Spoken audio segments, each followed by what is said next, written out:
Olá a todos, é com imenso prazer que estou aqui mais uma vez reunidos com todos vocês, irmãos, em mais um momento de estudo, de reflexão, de encontro com as palavras do Evangelho, em que seremos tocados pelo ensinamento precioso deixado pelo nosso Mestre Jesus em relação às coisas de Deus, em relação a nossas mudanças de atitudes. Antes de mais nada, vamos elevar o nosso pensamento ao nosso querido e amado Mestre Jesus, rogando que Ele possa nos proteger, nos amparar, nos dar paciência, nos dar benevolência, indulgência, e que assim, Senhor, possamos atravessar as dificuldades desta vida de cabeça erguida, com muita esperança, coragem e fé. Sintam-se todos abraçados e abençoados pela espiritualidade superior que nos cerca. Que assim seja, Pai, e assim será. Bem, hoje falaremos sobre o capítulo 5 do Evangelho, intitulado Bem-aventurados os aflitos. E, precisamente, falaremos sobre as causas das aflições e sua correlação com a justiça divina. Muito se fala em relação à observância das leis humanas. Então, as pessoas, o vulgo, acredita que basta ele ser um bom cidadão, basta ele cumprir com o pagamento dos seus impostos, não roubar, não matar, não fraudar, que ele estaria quites com as leis divinas e seria uma boa pessoa. Mas isso, aos olhos dos homens, perfeito. A legislação humana, ela reflete a característica de cada época da sociedade. Então, ela é feita por pessoas orgulhosas, por pessoas que querem ver o seu estado social, pessoas injustas. Então, nós temos uma legislação que reflete todas as vicissitudes que os homens têm aqui na Terra. Nós nunca, no estágio atual que vivemos, podemos exigir que a nossa legislação, que as nossas leis, em todos os sentidos, em todas as esferas da justiça, seja uma lei perfeitamente justa, equânime e equilibrada. Estamos muito longe disso. A legislação, ela só cuida das condutas que influenciam a sociedade. Quando a conduta faz só mal à própria pessoa, as legislações não cuidam disso, não estão atentas ao mal que nós mesmos podemos trazer a nós mesmos. Então, usar a legislação humana como sinônimo de dever cumprido, de obrigação satisfeita, de estar quites com a providência divina, não é o melhor parâmetro que devemos seguir. Nós, como espíritas, como conhecedores do Evangelho do Cristo, dos princípios trazidos pela revelação, pela codificação de Allan Kardec, sabemos que a justiça divina vai muito além do que a nossa justiça terrena. A justiça divina não se compraz apenas com o dever externo cumprido, com as aparências que nós temos e que nós fingimos em sociedade. Não, ela vai no âmago de cada um de nós e faz uma análise, faz uma busca dos reais motivos que movem nossas decisões, nossos atos e nossos pensamentos. Não basta a gente achar que o que nós fazemos de errado está escondido dos outros, que só nós sabemos e as pessoas de fora não sabem de nada, e assim podemos viver livres e tranquilos porque estamos cumprindo todos os deveres, todos os decretos divinos. Quando eu leso o meu irmão, quando eu leso o meu semelhante, intuitivamente eu já não me sinto bem. O meu corpo acusa por meio de sinais emocionais, de sinais psicossomáticos que atingem o meu corpo, de que algo não vai bem na minha vida, de que não tenho agido com lealdade, não tenho agido com veracidade em meus atos. E assim a gente esconde dos outros, mas não conseguimos esconder de nós mesmos todos os males que causamos. Se nós formos estudar as causas das aflições, veremos que a esmagadora maioria delas tem origem nessa nossa vida presente. Nós temos um defeito de colocar a culpa sempre no passado, sempre nos espíritos que nos obsediam, nos nossos companheiros de luta que não nos entendem, em quem nós somos em vidas anteriores. Nunca assumimos o erro e a responsabilidade pelo presente. Tudo quase que nós sofremos hoje em dia tem a ver com as nossas condutas da própria vida atual. Quando a gente muitas vezes sofre uma doença física, primeira coisa, o que eu devo ter feito de mal em outras existências para ser merecedor desse tipo de doença, por passar por essa situação de saúde? Mas e se nós formos fazer uma reanálise, fazer um exame de consciência de como a gente se alimenta, se a gente tem abusado dos álcoois, dos doces, do sal, de tudo, da gordura, de todos os alimentos que fazem mal ao nosso corpo, se a gente tem usado do expediente da gula para satisfazer nossos desejos. É difícil a gente saber até onde se alimentar, qual é a medida ideal de alimentação diária de cada um de nós, para que mantenhamos não só a nossa forma física, mas principalmente a saúde dos nossos órgãos. Nós já começamos errando por aí, na coisa mais simples que é a nossa alimentação. Então, o excesso de bebidas alcoólicas, o excesso de fumo, o excesso de alimentos inapropriados ao nosso organismo, tudo isso um dia refletirá no decaimento de nossa saúde. Aí aparecem as pressões altas, o diabetes, problemas de colesterol e outros problemas mais de saúde que são causados pela nossa destemperança, pela nossa falta de equilíbrio, por descontar as nossas emoções nos alimentos. Quem de nós aqui pode falar que nunca fez isso? Não é, queridos irmãos? Todos nós somos culpados, todos nós incorremos nesse tipo de erro em nossas vidas. Mas eu tenho problema com a minha família não me entende, minha família é difícil. Será que nós temos paciência? Estamos usando de empatia para ouvir o outro, para se colocar no lugar e no problema do nosso familiar? Será que nós não somos a causa, muitas vezes, das brigas familiares, das discussões, dos rompimentos entre irmãos, entre pais e filhos, entre primos, etc.?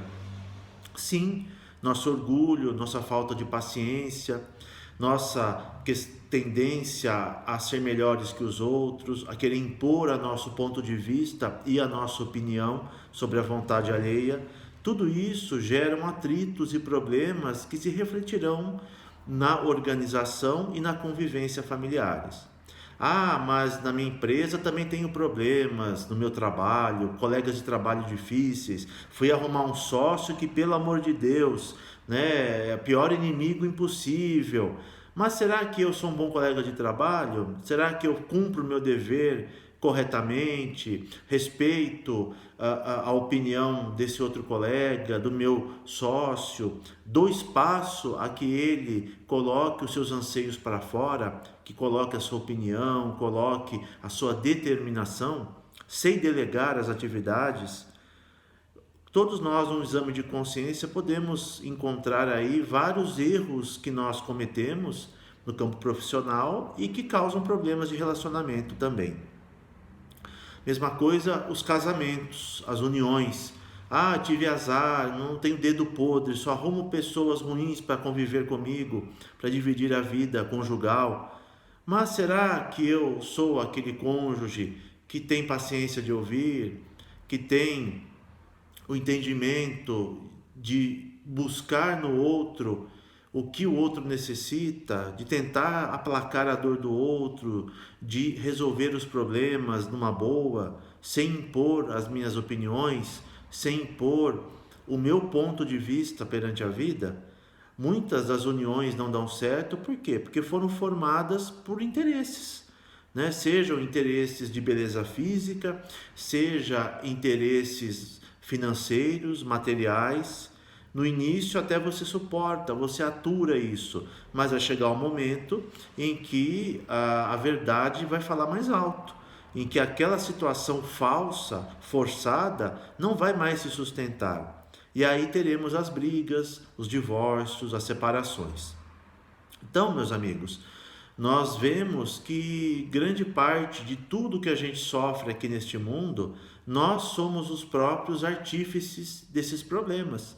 Nós não temos que ficar colocando a culpa no nosso semelhante, no nosso companheiro, no nosso colega de trabalho, na vida passada que nós tivemos. Se estamos aqui reencarnados, foi nos dado a chance de estar aqui na Terra neste momento e nesta vida, temos que sim aproveitar e muito a nossa existência, fazendo o que nos compete fazer, o que determinamos que viemos fazer aqui na Terra, nesta presente existência.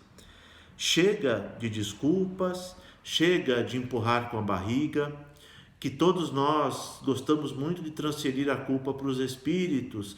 Eu vou na casa espírita porque tem um obsessor me obsediando, e isso tem atrasado a minha vida, isso me faz a dificuldade de arrumar um novo emprego, a dificuldade de relacionamento no meu casamento, no meu trabalho, etc, etc, etc. Será que tudo é obsessor? Mas, se eu tenho um obsessor, será que não são as minhas condutas que o atraem? Será que não é a vibração negativa de minha mente, os maus pensamentos, as más ideias, o humor deprimido, não sorrir, não ser alegre, não agradecer a oportunidade da vida? Será que não é cada um desses atos que está atraindo a companhia espiritual infeliz na minha vida?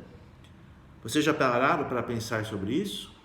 Fica a questão de se pensar que nós somos responsáveis por tudo que nos ocorre. Se nós estamos passando por uma dificuldade, por uma situação difícil, é porque em algum momento, em alguma época, em alguma situação, nós criamos esse merecimento. Pela lei de causa e efeito, nós estamos sofrendo efeitos causados por nós mesmos. Hoje, que todos nós estamos passando aí por uma prova, uma expiação coletiva pela pandemia do novo coronavírus, todos nós estamos sofrendo na pele essa nova situação de vida, esse enclausuramento, afastamento de nossas reuniões do Centro Espírita, onde sempre estávamos juntos várias vezes durante a semana, e muitas vezes reclamávamos: estou cansado, hoje eu não vou, hoje, nossa, cansa toda a obrigação, toda semana de ter isso, ter aquilo. Hoje a gente sente falta disso, a gente não dava o valor à convivência que nós tínhamos na época anterior, na época da normalidade, entre aspas, não é? E hoje a gente sofre por isso. Então vamos viver cada momento de nossa vida com intensidade, com o coração voltado para o Cristo, fazendo a cada um o que nós queremos para nós, nós temos que fazer para o outro. Então esse é o princípio maior da justiça divina, da lei divina. A medida de justiça de Deus, da lei divina, é essa: fazer ao outro o que eu quero que faça comigo. Porque só assim eu vou estar medindo, eu vou estar levando ao outro na mesma intensidade e no mesmo querer que eu espero que hajam comigo. As pessoas falam: a questão é não fazer ao outro o que eu não quero que faça comigo. Não é isso. É ativo, ser ativo, é fazer ao outro aquilo que eu gostaria que fizessem comigo. Então a gente tem que ser proativo, caridoso, partir de nós a atitude. Nós temos que pensar que nós estamos aqui para realizar coisas espirituais, nós estamos aqui para evoluir, para ter uma experiência nesse planeta Terra, nessa escola de redenção, planeta de provas e expiações, e que somos merecedores da situação atual do planeta. Se estamos encarnados aqui, não é porque estamos perdidos, é porque nosso nível de evolução e de vibração está de acordo com o nível do planeta. Nós só escaparemos desta prisão, deste horror, dessa situação que nós nos escandalizamos, quando nós também nos elevarmos de grau vibratório e quando merecermos reencarnarmos em novos planetas de já mais adiantados, de regeneração ou mais adiante, ou mesmo voltar aqui à Terra em momento posterior, quando ela já estiver sanado os seus vícios, quando a maioria dos espíritos aqui encarnados forem espíritos desejosos de fazer o bem. Enquanto ainda a gente procurar ver o nosso lado pessoal, procurar oferir vantagens para nós e nossos familiares, procurar deixar o problema só com o outro, livrando a nossa cara das responsabilidades, enquanto vivermos num mundo de faz de conta, num mundo que nós achamos que estamos protegidos, quando há fome, miséria, doenças ao nosso redor, e a gente negligencia isso, enquanto a gente tapar o sol com a peneira, nós não vamos resolver situação nenhuma. Nós estamos aqui em um momento delicado da evolução espiritual e da evolução do planeta. Como Deus é justo, perfeito, não é à toa que estamos nesse planeta, neste momento, passando por tudo o que temos passado. Nós certamente causamos isso, pedimos para estar aqui nesta época e assim devemos tirar o melhor dessa lição. Se nós já sabemos que Deus é eternamente justo, bom, equânime, se nós passamos por sofrimentos, por aflições e sabemos que nada é por acaso, que tudo tem uma causa, então essa causa, sendo procedente de Deus, ela é também justa, boa, não é à toa, não somos azarados, não somos condenados aqui na Terra, mas sim estamos tendo a oportunidade de refazer as nossas vidas, de sair desse ciclo vicioso das aflições que há tantos séculos e milênios nos causam terror, nos causam choros, ranger de dentes e várias espécies de padeceres e de sofrimentos. Daremos um basta nisso o dia que a gente começar a dar o primeiro passo para reformar a nossa vida, para fazer a tão necessária e já tardia reforma íntima, aproveitando cada minuto desta terra, do nosso tempo aqui neste mundo, para que possamos fazer o bem ao nosso próximo, amar ao nosso próximo como a nós mesmos, usar a medida de que só aquilo que nos agrada pode ser feito ao outro. Enquanto a gente pratica pequenos delitos no nosso íntimo, quando a gente é maledicente, quando a gente odeia o próximo, pensa mal do nosso próximo, ninguém está sabendo disso no exterior, nós estamos camuflando, mas isso já está contra a lei divina. Daí vem todo o sofrimento causado pela inveja, pelo ciúme, pelo ódio, pela raiva, e nós muitas vezes sofremos no corpo físico, por meio de doenças, a expiação de todos esses venenos tóxicos que criamos em nosso espírito. A saúde do nosso corpo, a saúde da nossa mente, reflete diretamente o que o nosso espírito é, o que o nosso espírito pensa e quais os meios de depuração que ele escolheu para se livrar dessas chagas. Então, nunca blasfememos a Deus, nunca achemos que Ele nos impõe um fardo maior do que aquele que nós possamos aguentar. E mais, façamos o exame nosso de consciência cada dia antes de deitar, avaliando cada atitude desde o despertar até o adormecer, tudo que fizemos para o nosso próximo, que a lei humana não diagnosticou, não detectou, não infringimos nenhuma lei que nos cerca, nenhuma lei humana. Mas será que o não infringir desta lei humana significa que estamos de acordo com a lei divina? Será que estaremos justos, equânimes, teremos feito a vontade de Deus, a vontade de Jesus no nosso dia a dia, nas relações que nós temos no nosso cotidiano? Assim a gente já vai ter a prova, vai ter o indício de que não temos agido com correção, não temos sido justos, temos sido caridosos em nossos pensares, em nossas atitudes, em nossos pensamentos, quando falamos mal de alguém, quando xingamos, falamos palavrões, quando a gente, por impaciência, por orgulho ferido, não é, deseja o mal, reclama das outras pessoas, dá pontapé nas coisas, xinga, bate em portas e etc, etc. Será que nesses momentos estamos de acordo com o que Jesus nos ensinou? Será que estamos treinando a paciência, a indulgência para com as faltas alheias? Porque nós precisamos de indulgência dos outros, precisamos da misericórdia dos nossos irmãos para podermos viver bem aqui na terra. Mas e nós, quando chega o momento de nós doarmos nossa misericórdia, de nós sermos caridosos, pacienciosos, a gente tem cumprido com o nosso dever? Temos sido feito a vontade de Deus? Temos utilizado dos conhecimentos que a doutrina espírita nos fornece há muito e muito tempo? Uma fé sem obras é uma fé vazia, é uma fé que é da boca para fora, é uma fé de que não se operou a reforma íntima, não se operou o esforço da mudança que deve caracterizar o espírita. O espírita, ele é diagnosticado, ele é notado, não é, pela mudança que ele faz, pelo comportamento moral dele e pelo esforço pela sua transformação. Aí sim podemos ser espíritas de boca cheia, dizer: sou espírita porque me transformo, me esforço em sanar os meus problemas. Então, queridos irmãos, é um papo breve nesta reunião nossa, pequenas e singelas palavras, é mais um bate-papo do que uma palestra, mas serve para que nós coloquemos os pingos nos is e reconheçamos a nossa responsabilidade pelas aflições atuais.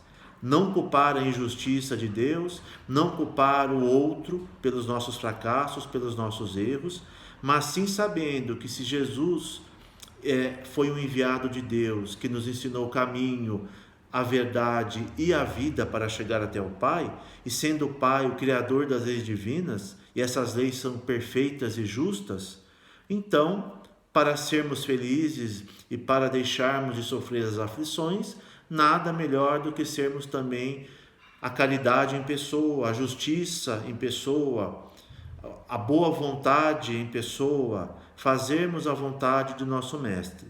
Que nós possamos utilizar todos os nossos conhecimentos, aplicando em nossas vidas, nos momentos inclusive de dificuldade, que é onde mais necessitamos deles.